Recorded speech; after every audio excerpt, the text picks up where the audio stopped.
Montana Territory, 1881. The wolves were close tonight. Zane Lockhart could hear them calling between the gusts of wind that rattled the broken door of the abandoned hunting cabin. Blood from the bullet wound in his side had soaked through his shirt, leaving a dark stain visible even in the fading light of the single candle stub. His Winchester rifle lay across his lap, but his grip had grown loose, his eyelids heavy. "Can't sleep," he muttered to himself, pinching his thigh hard through his worn denims. Sleep means death out here.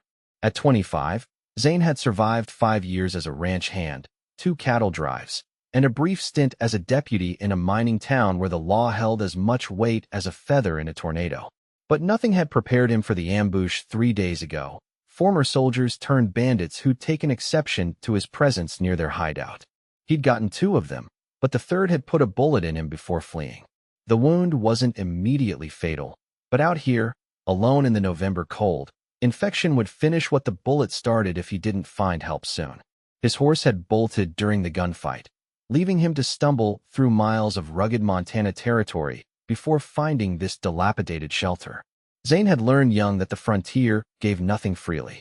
His father had died defending their small Kansas homestead when Zane was just 14, leaving him and his mother with nothing but hard lessons about survival. 3 years later, consumption took her too, cementing his belief that attachment was simply another word for eventual grief. The West was no place for tender feelings, only grit, solitude, and the acceptance that today might be your last. The candle sputtered, throwing strange shadows across the weathered logs. Zane blinked hard, fighting against the pull of exhaustion. Sleeping meant vulnerability, and vulnerability meant death. His father had taught him that. His head dropped forward, chin touching his chest before he jerked upright again. The cold night air stung his lungs as he forced himself to take deeper breaths. The dull throb in his side had faded to numbness, a bad sign, he knew. Just need to make it till morning, he whispered to the empty cabin. Dawn would bring another chance to signal for help or find the strength to continue toward the nearest settlement. If there was a dawn for him at all. The sudden sound of approaching hoofbeats cut through the howling wind. Zane stiffened, raising his rifle despite the tremor in his hands. Travelers at night in this weather meant either desperate people or dangerous ones. Neither boded well for a wounded man alone.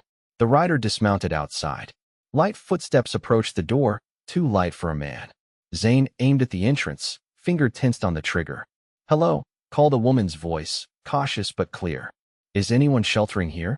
Zane remained silent, weighing his options.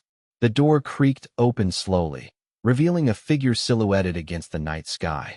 "I can see you," she said, making no move to enter. "And I can see you're hurt." "Stay where you are," Zane managed, his voice rough from thirst. She stepped inside anyway, and as she moved into the candlelight, Zane found himself looking at a young woman of perhaps 20 years, with honey blonde hair tucked beneath a practical felt hat. Her traveling dress was serviceable wool, covered by a man's heavy coat that hung large on her slender frame. Despite the practicality of her attire, there was an unmistakable beauty in her delicate features and the intelligence that sparked in her deep blue eyes. "My name is Maggie Reynolds," she said, showing empty hands. "Most call me Maggie. My wagon broke an axle 2 miles back, and I saw your candlelight through the trees." Her gaze fell to his bloodied side. "You've been shot. Your powers of observation are remarkable," Zane said, but the sarcasm was weakened by the pain in his voice. "And your manners are lacking," she replied evenly, removing her gloves. "But I suppose being shot grants some leeway for rudeness."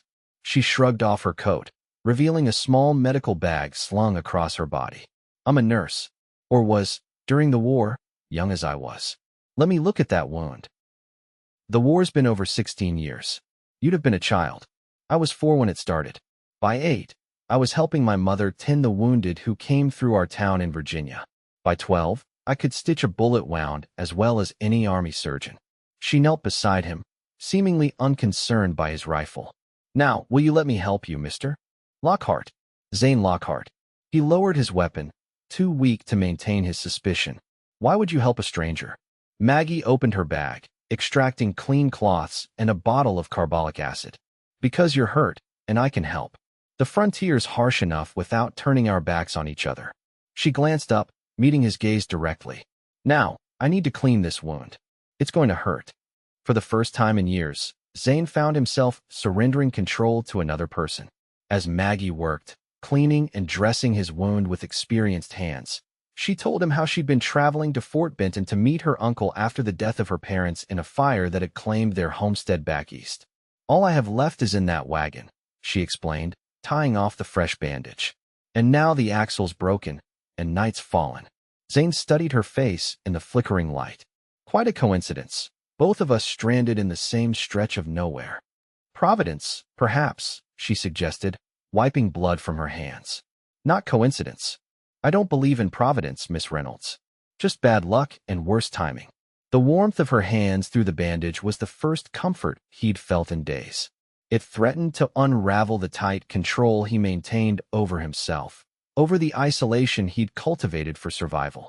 You need rest, she said, ignoring his cynicism. Your body can't heal without sleep. Sleep's a luxury I can't afford out here. Zane shifted, wincing. Not with wolves and worse circling. Maggie rose and retrieved her coat, draping it over him despite his protest. Then I'll keep watch while you rest. I can shoot, if needed. She produced a small Remington Derringer from her pocket. My father insisted I learn. That pea shooter won't stop a determined wolf, let alone a man. Then I'll use your rifle. She settled on a crate across from him. Sleep, Mr. Lockhart. I'll wake you at the first sign of trouble. Zane meant to refuse, to maintain his vigil, but his body had reached its limit. His eyelids grew heavier with each moment as the tension began to drain from his shoulders. I don't need. He began, but the words dissolved as consciousness slipped away. You're safe, Maggie said softly, taking the rifle from his slack fingers. Sleep now. As dawn broke the following morning, Zane awakened to find Maggie still sitting vigilant, his rifle across her lap, exactly as promised. Something shifted in his chest at the sight, a hairline fracture in the wall he'd built around himself. Survival suddenly seemed more complicated than it had yesterday. Over the next 3 days, as Zane's strength gradually returned, Maggie made trips between the cabin and her disabled wagon, salvaging what supplies she could. She spoke of her journey west, of the dream to build something of her own after years of living in others' homes following her parents' deaths. My uncle operates a general store in Fort Benton, she explained on the third evening as they shared coffee made from her dwindling supplies. He's offered me work and a place to stay, but I intend to save for my own business eventually. What kind of business? Zane asked, surprising himself with his interest. A proper apothecary, she answered, her blue eyes bright with purpose. With medicines, tonics, and healing herbs. The settlements need someone who understands both traditional remedies and modern medical practices. Zane found himself watching her hands as she spoke. Capable hands that had saved his life, that moved with grace even in the most practical tasks. They were not the soft, idle hands of an Eastern lady, but those of a woman who understood work and purpose. On the fourth day, when Zane was strong enough to move more freely, they ventured to her wagon together. The broken axle was beyond repair, but many of her possessions could be salvaged. Among them was a small trunk containing medical texts and her mother's journal of healing herbs. As Maggie clutched the recovered journal to her chest, relief visible in every line of her face, Zane felt something unexpected, a desire to protect this woman's dreams as fiercely as she protected her precious book of remedies. We should head for the settlement at Crystal Creek, he said, checking the sky. It's 3 days' ride, but we can share my horse once we find him. He wouldn't have gone far. We? Maggie asked, one eyebrow raised. You saved my life, Zane replied simply. The least I can do is see you safely to civilization. His horse, a sturdy buckskin gelding named Chance, was indeed found grazing in a sheltered valley not far from the cabin. With Maggie's belongings secured and the two of them sharing the saddle, they began the journey toward Crystal Creek. The close proximity forced by their travel arrangement created an intimacy neither had anticipated. With Maggie seated before him, Zane found himself acutely aware of her scent, a clean, herbal fragrance that reminded him of summer meadows. When they made camp each night, they established a careful routine, maintaining proper distance despite the undeniable pull between them. On the second night of their journey, as they sat beside their small campfire, Maggie's questions turned personal. You know nearly everything about me now, she said, wrapping her hands around a tin cup of coffee.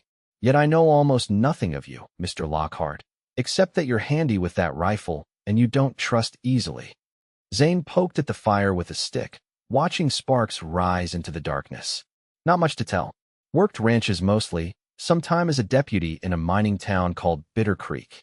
And before that, she pressed gently, you didn't spring from the earth fully formed with a Winchester in hand. The faint humor in her voice drew an unexpected smile from him. Kansas, originally. Had a small homestead with my parents until raiders came through during the war. My father died defending it. I'm sorry, Maggie said, her voice softening. And your mother? Consumption, 3 years later. Zane kept his eyes on the fire. Been on my own since 17. So you decided solitude was safer than connection. The accuracy of her assessment startled him. The West doesn't reward sentiment, Miss Reynolds. Those who forget that lesson tend not to live long enough for a second reminder. And yet, she observed quietly, here we are, two people helping each other survive this harsh land. Isn't that a kind of connection worth having? Zane had no answer that wouldn't reveal too much of the turmoil her presence had created in his carefully ordered existence. Instead, he changed the subject, asking about her plans once she reached Fort Benton. But her question lingered in his mind long after she'd fallen asleep across the fire from him.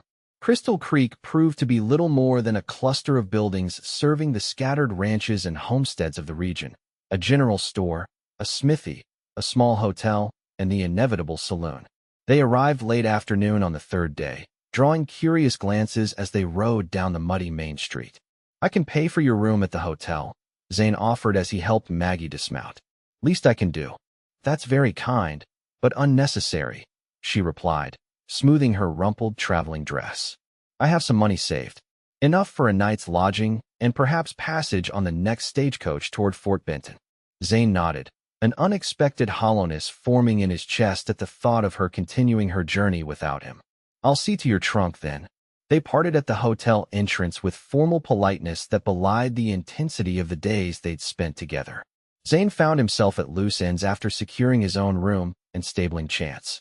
The logical course was to rest, resupply, and continue on his way to the ranch where he'd been promised winter work before the ambush had altered his plans.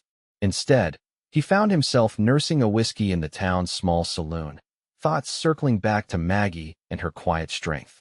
She'd saved his life not just with her medical knowledge, but with her unwavering belief that people should help one another. It was a perspective he'd long ago discarded as dangerous sentimentality, yet she'd survived her own hardships without surrendering to cynicism.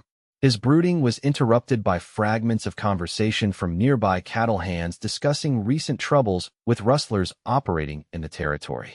Heard they hit the Sundance spread last week, one man was saying. 15 head taken, and a hand shot when he came upon them. Blakely thinks it's those same army deserters who've been causing trouble up by Wolverine Pass, his companion replied. Says they're getting bolder, targeting travelers now too. Zane's attention sharpened. These rustlers, they operating near the old hunting cabins east of here. Both men turned to study him. That's right. The older one answered cautiously. You had dealings with them? You might say that. Zane touched his side where the bandage remained. 3 of them ambushed me about a week back. I put down 2 before the third winged me. The men exchanged glances. There were 5 in their gang, according to Sheriff Byers over in Springfield, the younger man said. If you got 2, that leaves 3 mighty angry outlaws. And they don't strike me as the forgiving type, added the older hand. Zane drained his whiskey, a cold certainty settling in his gut. If the remaining outlaws connected him to their dead companions, they might come looking for revenge. And if they learned he'd made it to Crystal Creek, his thoughts immediately went to Maggie. Anyone who'd seen them arrive together would assume a connection. If these men were targeting travelers and looking for him specifically, she could be in danger simply by association. He left the saloon quickly, striding toward the hotel with renewed purpose. Night had fallen, and most of the town's meager establishments were closing. The hotel's small dining room was empty except for Maggie, seated alone near the window with a cup of tea. She looked up in surprise as he approached her table. Mr. Lockhart, I thought perhaps you'd already moved on. We need to talk, he said quietly, taking the seat across from her. The men who shot me, They're part of a larger gang that's been terrorizing this region, rustling cattle, ambushing travelers. Concern creased her brow. You're worried they might come here looking for you. I'm worried they might come after anyone associated with me, he corrected. Including you. Maggie considered this, her expression composed despite the danger he described. What do you suggest? The stagecoach doesn't come through for another 3 days. That's too long to wait. He leaned forward, lowering his voice further. I'm heading out at first light, continuing north. You should come with me. I can see you safely to Fort Benton. And if I refuse? She asked, studying his face carefully. Then I'll stay and risk bringing trouble to your doorstep, he answered honestly. I won't leave you unprotected. Something softened in her gaze. You truly believe I'd be safer with you than waiting for the stage? I know these mountains. I know how these men think. And, he hesitated, then finished simply, I've come to care what happens to you, Miss Reynolds. A faint smile touched her lips. Then we leave at dawn, Mr. Lockhart. They departed Crystal Creek as the first light broke over the eastern mountains, Maggie once again seated before Zane on Chance's back. The air was crisp with the promise of approaching winter, their breath forming small clouds in the morning light. For 2 days, they traveled without incident through increasingly rugged terrain. Zane chose less traveled paths, avoiding the main trails where ambushes might be set. Each evening, their camp seemed to grow more comfortable, their conversation easier, the careful distance between them gradually diminishing. On the second night, as they shared a meal of rabbit Zane had snared, Maggie asked the question that had clearly been on her mind. What will you do once we reach Fort Benton? Her eyes reflected the dancing flames of their small fire. Zane considered his answer carefully. I hadn't thought that far ahead. Find work for the winter, I suppose. You could, she began, then seemed to reconsider her words. My uncle might need help at his store. He mentioned expanding in his letters.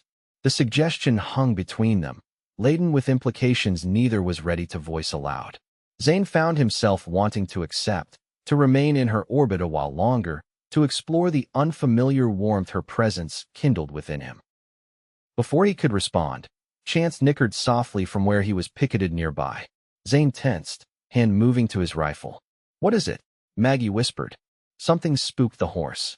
He rose silently, scanning the darkness beyond their fire. Stay here. He moved toward Chance, every sense alert. The horse's ears were pricked forward, his body tense but not panicked. Whatever had disturbed him was likely at some distance still. A twig snapped in the forest to their west. Zane extinguished their fire with a swift kick of dirt, plunging the camp into darkness. Maggie, he whispered urgently, returning to her side. We need to move. Now. They gathered their essential belongings in the darkness, working by touch and whispered instructions. Leading Chance by the reins, they retreated eastward, away from the direction of the sound, moving as quietly as possible through the underbrush. For nearly an hour, they continued their stealthy withdrawal until they reached a rocky outcropping that offered some shelter. Hidden among the boulders, Zane finally allowed them to rest. Do you think it was them? Maggie asked, her voice barely audible. Can't be certain, he admitted. Could have been a mountain lion or bear. But we can't take chances. They remained hidden through the night, taking turns keeping watch. As dawn approached, Zane scouted the surrounding area and found signs that confirmed his fears. Boot prints too large for either of them, cigarette stubs, and the distinct impression of 3 horses that had passed nearby. They're tracking us, he told Maggie grimly upon returning to their shelter. We need to move faster, take more risks with our route. For the next day and a half, they pushed hard, traveling across exposed ridges that offered no concealment but allowed them to cover ground more quickly. Chance strained under their combined weight and the punishing pace, but the loyal animal persevered. By midday of the 4th day since leaving Crystal Creek, exhaustion had begun to take its toll. Zane's wound, though healing, ached constantly from the rigors of their journey. Maggie, despite her determination, was clearly reaching her limits as well. They paused to rest in a small clearing beside a stream, allowing Chance to drink and graze briefly. Zane scanned their back trail, while Maggie refilled their canteens. We should reach Fort Benton by tomorrow evening if we maintain this pace, he said, accepting the water she offered. Maggie nodded, pushing a strand of blonde hair back under her hat. The journey had left smudges of dirt on her face, but to Zane, she had never looked more beautiful. her spirit unbroken by their hardships, her compassion intact despite danger. "You've risked everything for me," she said quietly. "Why?" The question caught him off guard. "You saved my life first," he pointed out. That's not an answer, Zane. It was the first time she'd used his given name, and the sound of it in her voice created a strange tightness in his chest. "Because you make me question everything I've believed about surviving out here," he admitted, the words coming from some place deeper than conscious thought. "Because you show kindness without weakness, trust without foolishness." Her eyes widened slightly at his honesty. She stepped closer, one hand rising to touch his face. "And does that frighten you?" "Yes," he whispered, covering her hand with his own. "More than any gunfight." The shot came without warning, splintering the bark of a tree inches from Zane's head. He reacted instantly, shoving Maggie behind him and drawing his revolver in one fluid motion. "Lockhart," a voice called from the tree line. "Remember me from Wolverine Pass? You killed my brother." 3 riders emerged from the forest, rifles aimed in their direction.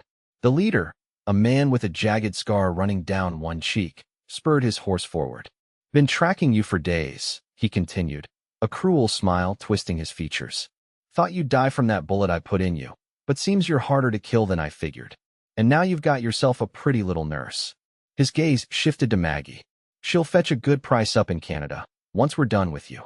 Rage flooded through Zane, cold and clarifying.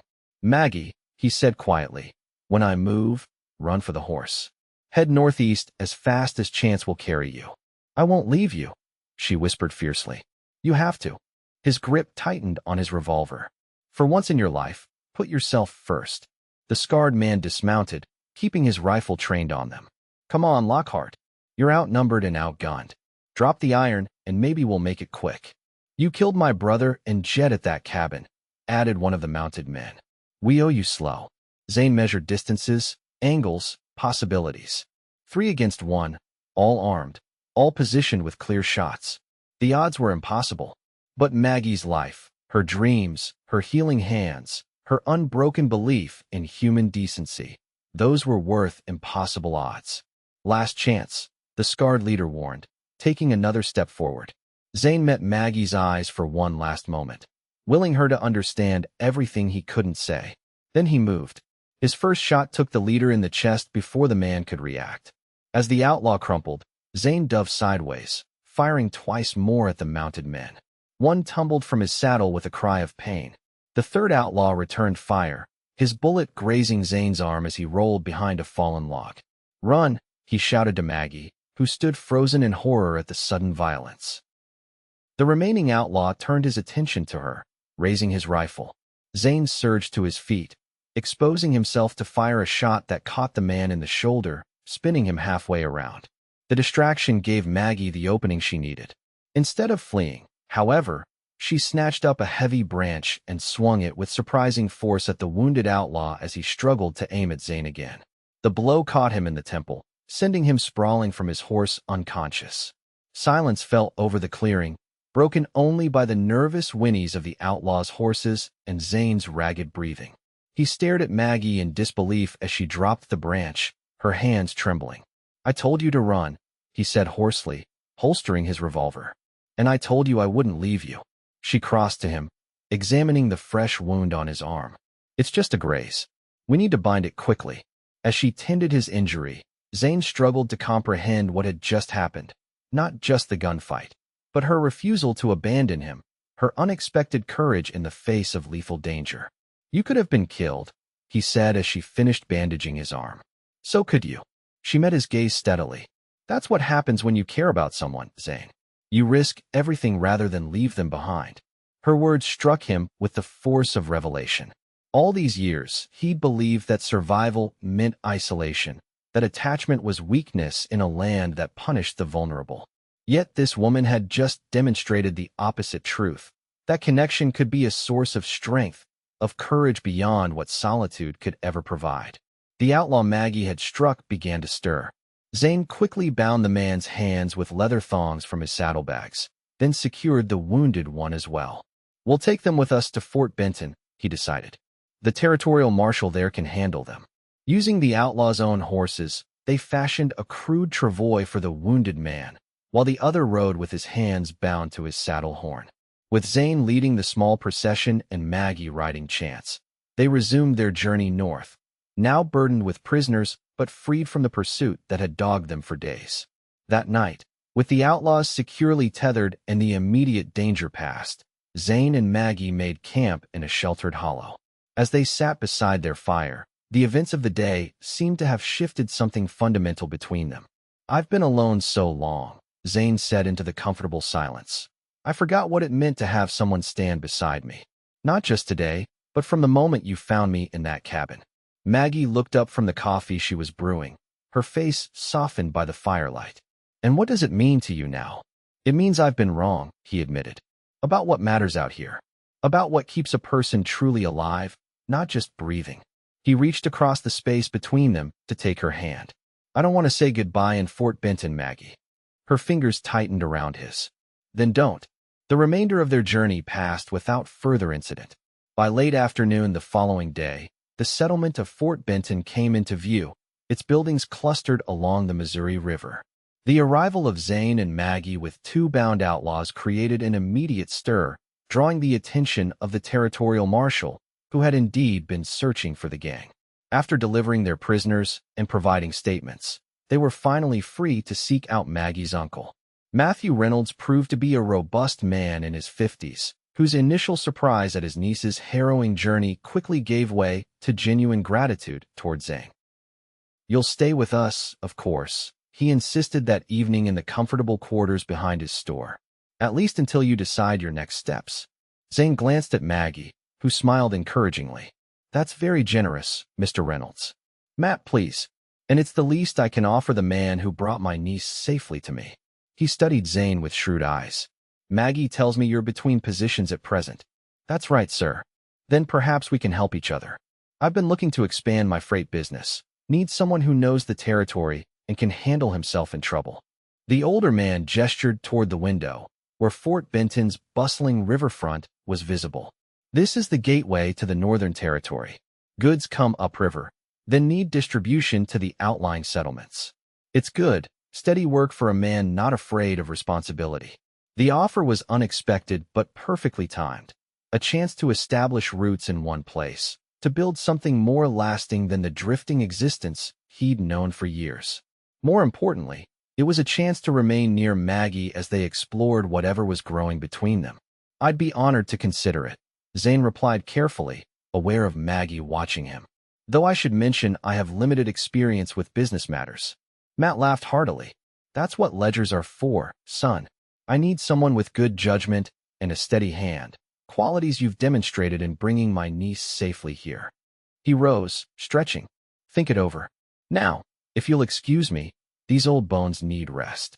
After her uncle retired, Maggie led Zane outside to the small garden behind the store. The night was clear, stars brilliant in the vast Montana sky. "You don't have to stay because of me," she said softly.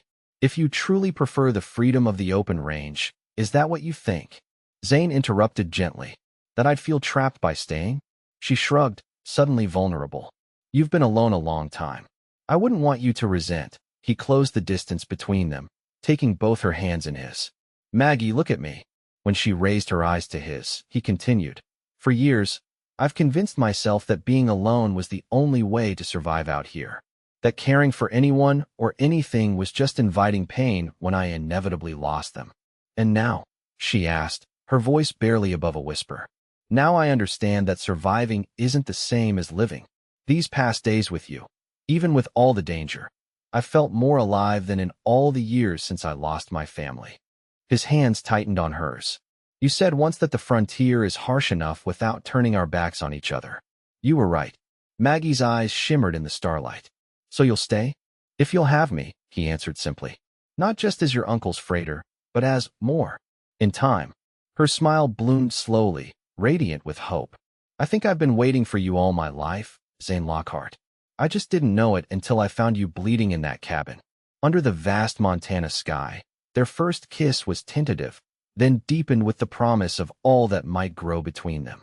When they finally parted, Zane felt as though some essential piece of himself that had been missing for years had finally fallen into place.